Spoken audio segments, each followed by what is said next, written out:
Hi everyone. So it has been a really long time since I have done any videos. If you are new here, welcome. Yeah, so I don't remember when I last posted anything but it was a long time ago. Theo is now 17 months old, so I haven't done things regularly really, I think since he was born.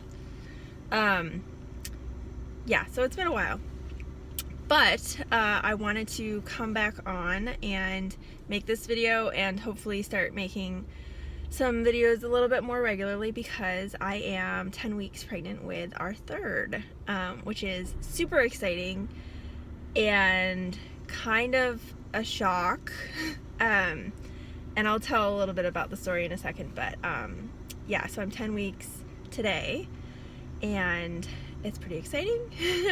We're all doing well. This pregnancy is going pretty well so far.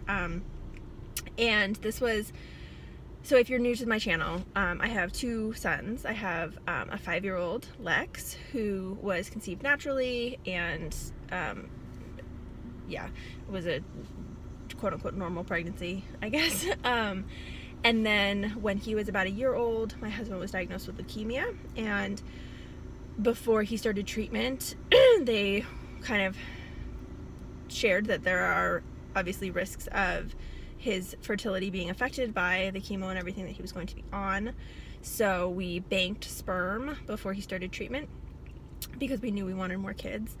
And then when he was almost done with his 2 years of treatment, well, actually, it was before that we started, but we went through the process of, first we did 2 IUIs that failed, and then we did IVF, and that is how we got our second son, Theo, who is now 17 months. And we didn't know, so now my husband's been off of treatment for 2 years, for a little over 2 years, and they didn't think that any fertility stuff that the chemo caused, any infertility issues, would be permanent, but we didn't really know. We still have 3 frozen embryos, so we that was kind of our plan. We knew that we wanted at least one more kid, so our plan was kind of to, when we're ready, we would go and do a frozen transfer, kind of regardless of whether his fertility was back, but we kept going back and forth about that. So we were actually in the process of trying to set up for him to have testing done to see where things stand at this point, because he's now 2 years post-treatment. And like, we were in the process, he was getting the orders sent back and forth from his oncologist and all kinds of stuff, and that didn't get sorted out. Or for some reason, my fertility clinic that I went through for IVF has been really awful with like messages and communication lately. They weren't when I was actually going through the process, but I had called and left a message like a few months ago wanting to kind of get things moving to do a frozen transfer, and I never heard anything back. And my husband had a kind of similar experience trying to set up this testing, so I don't really know what's going on with that, but whatever. So he and I kind of talked, and we decided that we would try on our own for the summer, and then if that didn't pan out, then we would, in the fall, we would move forward with doing a frozen transfer, because we had talked about, like, when Theo was around 1.5 years, trying and moving forward with that. So we started trying in June was the first month, and I was kind of like keeping an eye on things. I took a couple of ovulation tests and like had things pretty, I think I had to take 2 tests and then I got a positive because I had timed the days right. I track things pretty well, and I kind of knew when that was going to happen anyway. So we knew the timing, and surprise, surprise, it worked. So first month, it worked, and we're pregnant. So it was a shock to find out, because I was pretty sure that it wasn't going to work the first month. Like, that just seemed ridiculous. So I was 10 days past ovulation and took a test in the morning. I had taken a test, I think, 2 days before, and it was negative. And then that morning I went and took a test, and it was just like one of the cheap strips that I had a bunch of. I think they had come with the ovulation test that I had or something like that. So I took one of those, and really quickly a second line came up. And I was actually really, like, I was staring at it like, is this real? Is this really happening? And I had a couple of first response tests left because I had thought the month before I was having weird symptoms, and I thought maybe I was pregnant then, but I wasn't. So I had to, like, go searching around to find the first response tests that I had, and then took one of those, and it, like, quickly showed up with a very clear second line. I'll try to insert the picture of the tests here. So it was, so, like, I came out of the bathroom with the first response test, and, like, went to my husband and was like, so this isn't even at the 5-minute mark, like, that you're supposed to wait, but here, like, it's a really clear test. Like, I didn't have any cute thing in mind of telling him. I was just kind of in shock. And he was in shock too. And he, being a guy and not really understanding pregnancy tests, was like, really? Is that, like, that line seems kind of light? And I'm like, no, that is not a light line. That is not something you have to squint to try to see. Like, that is a very clear second line. And it was, like, other people have said, that's really dark for 10 days. So yeah, so then I got digital tests and took a digital test the next day, I think, and it was positive, obviously, and continued, like, couldn't believe it. Continued testing, like, every morning for a ridiculously long time, like 2 weeks or something. It was crazy. I have so many, and I saved them. Like, I have so many pregnancy tests that I've taken.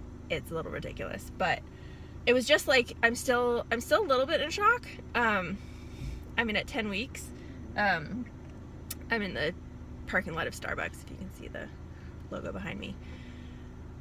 This is like, I'm by myself for a little bit, so I can actually record something. So yeah, so that was how we found out, and we told family and stuff. I had to tell, so we had plans. This was right before my birthday, which is on July 4th, and we were going down to my parents for that. So I quickly ordered shirts for our boys to wear, to tell them. Normally, like, the past 2 pregnancies, I've, like, immediately called or texted and told my family. And this time, because we were planning on going to see them, I wanted to wait and tell them in person. So I got these shirts for them to wear, and so they wore them down to my parents' house, and that was how they told them. And people didn't believe it at first. They were like, really? So my older son's shirt said Big Brother again, and my younger son's shirt said youngest child, with youngest crossed out and middle written above it. I'll put a picture in of that. So people were not really believing. They like they saw the shirts and they're like, what? because people didn't know that we were trying it all, because, I mean, that's not something you're really public about, and especially since for Theo we had to go through IVF, and we were very open about that with our families, but this time we didn't. And so that was, like, the first question that everyone had was this IVF or was this a natural pregnancy? And like, everyone was really happy. And we had told, so before we even told my family, we had told some other friends and stuff that we were not going to be seeing in person, so we told them over the phone. And so yeah, so I'm 10 weeks today. Things are going pretty well. I'm definitely having some morning sickness, but knock on wood, I have no wood there's fake wood. I have not yet thrown up, which that hasn't happened in either of my previous pregnancies. I haven't made it this far without throwing up. So it's like low level nausea all the time. I would say it's slightly better than my last pregnancy, where it was kind of low level nausea all the time, but worse. And I was able to take things to help with it last time. I'm still nursing Theo at this point, so I'm a little bit more limited on what I can take to help. But it doesn't seem as bad and as debilitating. It also doesn't seem like eating or not eating helps it at all, which is a little bit frustrating. Like, I kind of wish that there was something that I could eat that would just kind of calm my stomach for a little bit, but it doesn't happen. but it's low enough level so that it's not really getting in the way of my life too much. I'm also exhausted, but that is probably also partly because Theo is not a good sleeper still at 17 months. He is still up an awful lot in the night, but that's okay. Just how it is right now. I'm really hoping that by the time this baby comes, he's sleeping better. So my due date is mid-March, either March 12th or March 13th, depending on whether you go by my last period or the date of conception that I'm pretty certain about. So we're going with the March 12th for right now. And yesterday I had my first prenatal appointment, and I am super excited that this time finally I am able to move forward with having a home birth. If you have watched my previous pregnancies, for my first pregnancy, I really wanted a home birth. That's always what I've wanted, or a birth center birth, either. We were in an apartment at that point, so a home birth was not really on the table so much, but a birth center birth definitely was kind of what I was going for. But I have some health history stuff that prevented that from being possible at the time, and I had to be on blood thinners through that pregnancy. And then for my second pregnancy, I again kind of explored whether home birth at that point, because we had a house, was going to be possible, and I contacted a nurse midwife versus a professional midwife to see if she would be comfortable taking me on, and in the end that was a no-go again, and I had to be on blood thinners again during that pregnancy. But the main reason why I had to be on blood thinners was because I had a portacath in my chest for I've been treated for a lot of years, over 20 years. Over 20 years ago I was diagnosed with Lyme disease, and that was a chronic, long-term, huge issue. And so I had portacaths in my chest, which are pretty permanent IV lines, that because of that, and because I have a history of a blood clot related to that, I had to be on blood thinners during the pregnancies. But I had my port removed last summer because I no longer need it. So now I don't have to be on blood thinners, so therefore I am completely low risk, so I'm able to have an out-of-hospital birth, which is super exciting. So yesterday I had my first appointment with the midwife. There's a birth center, and then she also does home births, so it's her and two other midwives that attend the births, and I'm super excited for that. I feel like finally getting to kind of hopefully have the birth experience that I wanted from the beginning. So that's really exciting. I'm really happy about that, and I hope that it all continues to go well. We have not heard the heartbeat yet. We tried yesterday, but I wasn't even 10 weeks yesterday, so we weren't able to hear it, which I expected we weren't going to.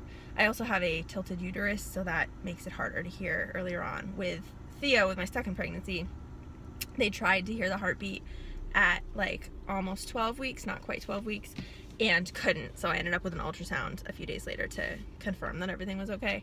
But this time I'm so early that the expectation of being able to hear it was pretty low. So hopefully my next appointment, when I will be almost 14 weeks, we should definitely be able to hear it then, and that will be super exciting.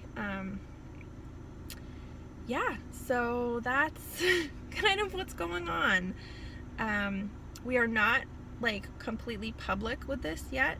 We have not announced, basically what that means is we have not announced on Facebook or Instagram or anything. My husband is not on Instagram, but I have not announced publicly, but I've shared it with enough people so that I feel comfortable sharing it on here. I was considering just waiting until I made it public, but I decided that since I had my first appointment yesterday and I'm now double digits, that I would go ahead and share here, and I think that we'll probably end up sharing publicly pretty soon.